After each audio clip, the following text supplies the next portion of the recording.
तो आज मैं आपको एक अनोखी रहस्यमय कहानी सुनाऊंगा। अगर आप चैनल पर नए हैं तो अभी सब्सक्राइब कर ले तथा कहानी पूरा देखे। अंत में एक अनोखा रहस्य छुपा है। धन्यवाद। तो सुनिए। प्राचीन काल में भरतखंड के एक शांत कोने में विंध्याचल की तलहटी में एक छोटा सा गांव था जिसका नाम था शांतिपुरमा। यहाँ सत्यव्रत नामक एक सरल हृदय का किसान रहता था। वह भगवान विष्णु का अनन्य भक्त था।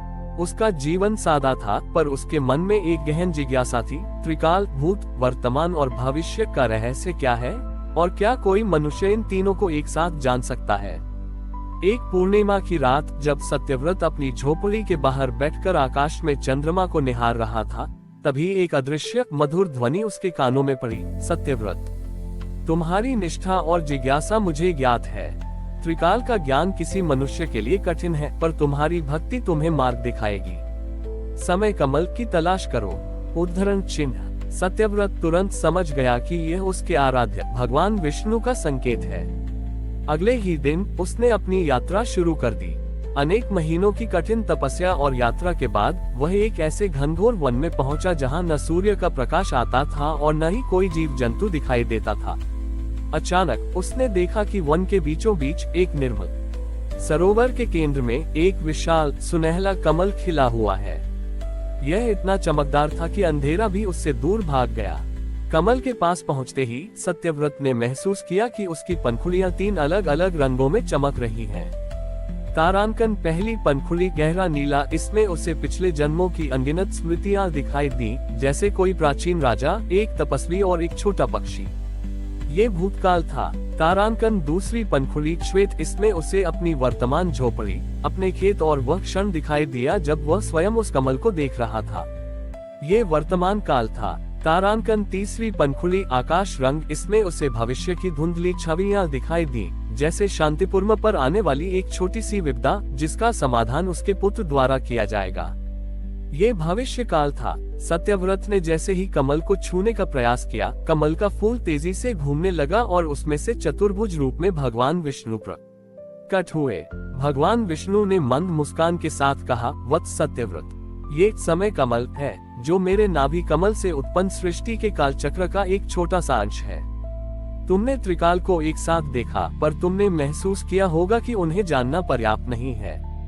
सत्यव्रत ने हाथ जोड़कर कहा, हे प्रभु, अब मुझे ज्ञात हुआ कि भूत केवल स्मृति है, भविष्य केवल संभावना है और केवल वर्तमान ही वह सत्य है जिसमें कर्म किया जा सकता है। त्रिकाल को जानने से महत्वपूर्ण है वर्तमान में धर्म के मार्ग पर चलना। भगवान विष्णु बोले, यही सत्य है। मनुष्य को भूत के अनुभवों से सीखना चाहिए, भविष्य की चिंता न करते हुए वर्तमान में परोपकार और सत्यनिष्ठा का जीवन जीना चाहिए। समय को जानना नहीं, बल्कि समय का सदुपयोग करना ही जीवन का वास्तविक रहस्य है। इतना कहकर भगवान विष्णु अपने दिव्य रूप को समेटकर उस समय कमल में विलीन हो गए। सत्यव्रत अपने गांव लौट आया। उसने त्रिकाल का ज्ञान पा लिया था, पर उसने कभी इसका प्रदर्शन नहीं किया।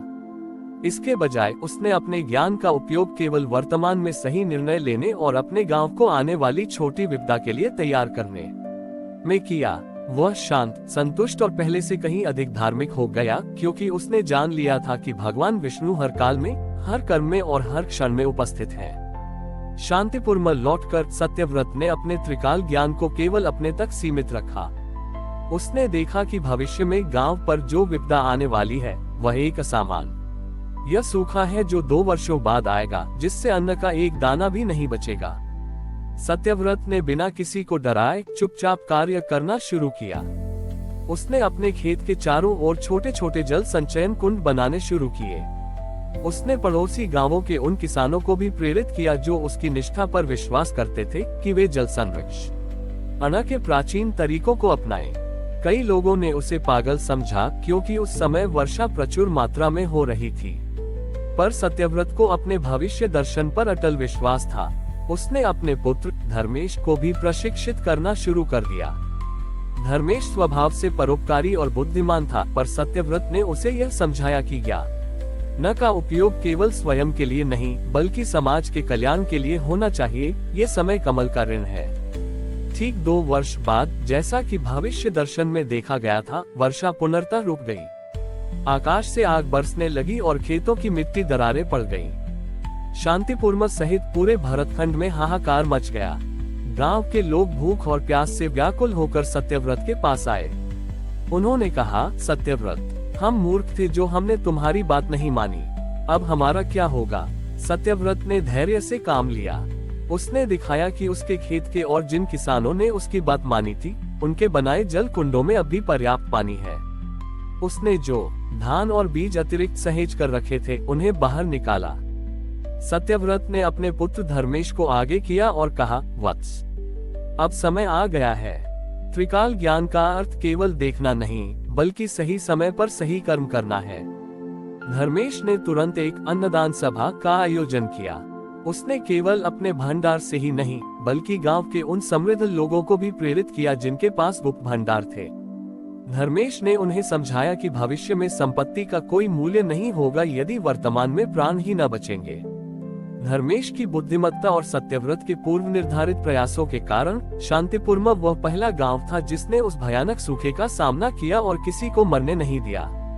जब सूखा समाप्त हुआ और पहली वर्षा हुई, तो सत्यव्रत ने एक और गहरा रहस्य महसूस किया। भविष्य में उसे केवल ये दिखा था कि सूखा आएगा और उसका पुत्र ही समाधान करेगा, पर भविष्य में यह नहीं दिखा था कि उसका पुत्र कैसे समाधान करेगा। उस रात सत्यव्रत फिर से अपनी झोपड़ी के बाहर बैठा था। उसे अपने सामने फिर से भगवान विष्णु का दिव्य रूप दिखा, जो इस बार और भी अधिक शांत और तेजस्वी था। भगवान विष्णु बोले, सत्यव्रत, तुमने समय कमल का ऋण चुका दिया। तुमने जान लिया कि त्रिकाल का रहस्य क्या है। भूत तुम्हें अनुभव देता है, भविष्य तुम्हें प्रेरणा देता है, पर केवल वर्तमान ही वह क्षेत्र है जहां तुम अपने कर्म के द्वारा स्वयं भगवान के कार्य को पूरा करते हो। मैंने तुम्हें केवल संभावना दिखाई था बड़ी, पर तुम्हारे और धर्मेश के परोपकारी प्रयास ही थे जिन्होंने उस संभावना को सफलता में बदला। सत्यव्रत ने नतमस्तक होकर कहा, हे नारायण, मुझे ज्ञात हुआ कि ज्ञान से बड़ा कर्म है और कर्म से बड़ी सेवा है। मनुष्य का सबसे बड़ा धर्म वर्तमान में अपनी पूरी शक्ति से सबका कल्याण करना है। भगवान विष्णु मुस्कुराए और आशीर्वाद देकर अंतर्ध्यान हो गए। सत्यव्रत ने शेष जीवन ज्ञान और विनम्रता के साथ जिया। शांतिपुर का नाम बदलकर सत्य धर्म ग्राम पड़ गया, जो इस बात का प्रमाण था कि सच्चा ज्ञान भविष्य को जानने में नहीं, बल्कि वर्तमान में सत्य और धर्म के मार्ग पर चलकर आने वाले कल को सुंदर बनाने में है। हमारी और भी आध्यात्मिक एवं अनोखी कहानियां देखने के लिए हमारे चैनल पर जाएं तथा धार्मिक एवं पौराणिक अनोखी कहानियां हमारे चैनल पर है। कृपया जाके देखें तथा हमारे चैनल को सब्सक्राइब करके रखें और वीडियो लाइक जरूर करें। धन्यवाद।